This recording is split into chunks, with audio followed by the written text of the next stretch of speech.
General Torre, no? He's not covered by executive privilege unless the president talk to him directly.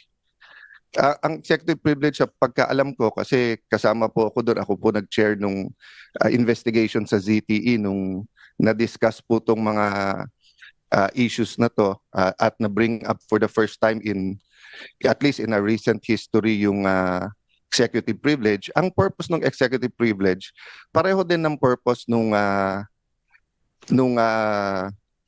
privilege na binibigay, for example, sa journalist, that hindi nila kailangan sabihin kung sino ang kanilang source, or kaya mag-asawa, or yung doktor at pasyente, or abogado at saka kliyente. Ang purpose kasi nun, the client and the lawyer can freely discuss. Ganun din. Umaga sa inyong lahat.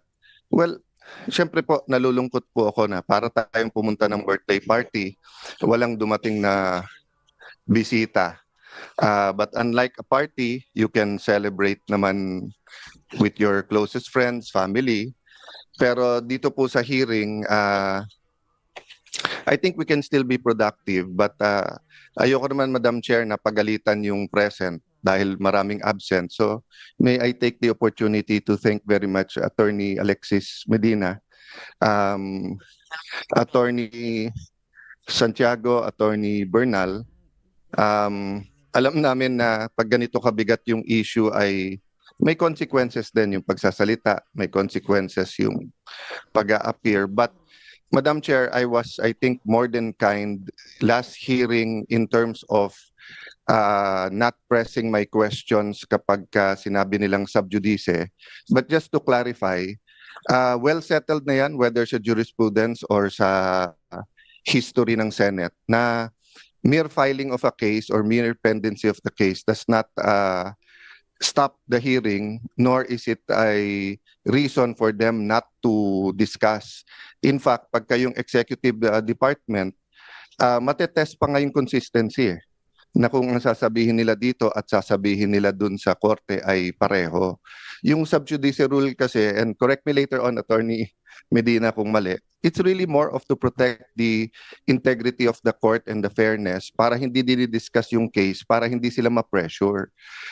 Yung sub judice rule is not meant para yung kung may inconsistency sa ibang bodies, sa SEC, quasi-judicial bodies, or dito sa Congress or sa Senate.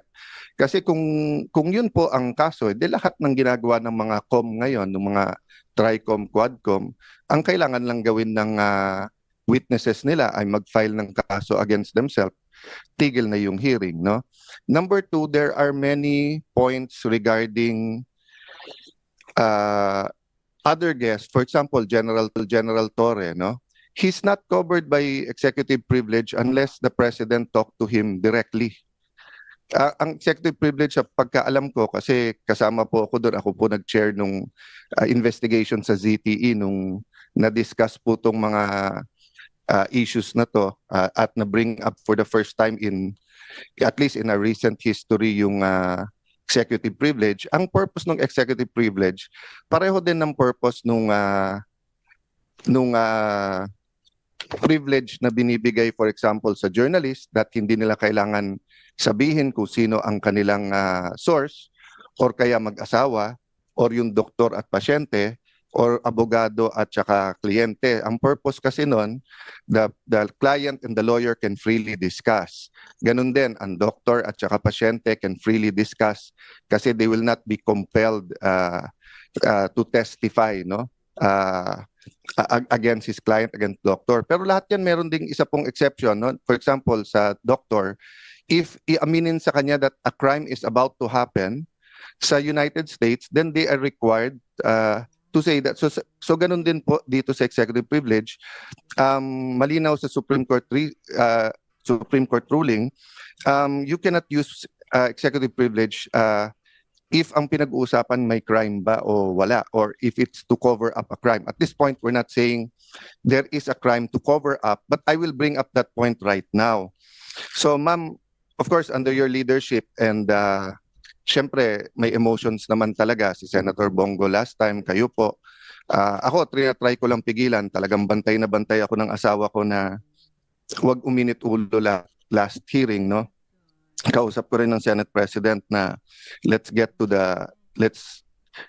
check the facts, apply the issues, wag mo nang banat ng banat kasi nga baka hindi natin nakita yung buong video.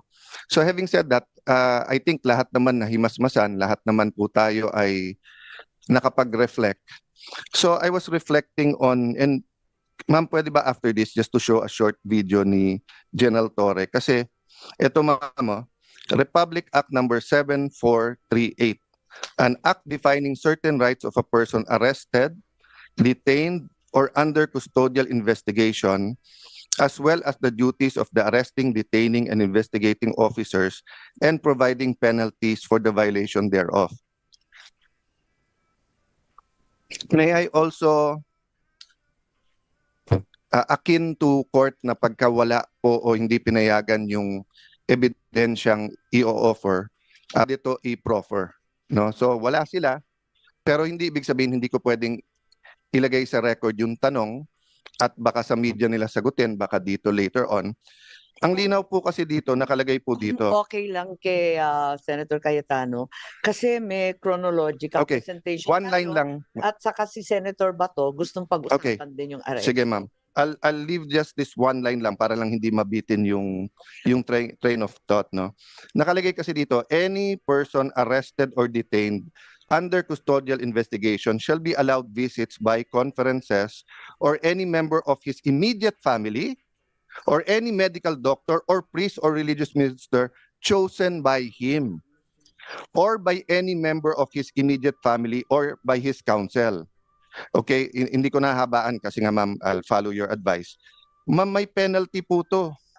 Ang penalty nito, any person who obstructs, prevents, or prohibits any lawyer, any member of the immediate family or person arrested, detained, or under custodial investigation, or any medical doctor or priest or minister by his counsel from visiting and conferring privately chosen by him or by any member's immediate family with him, or from examining and treating him.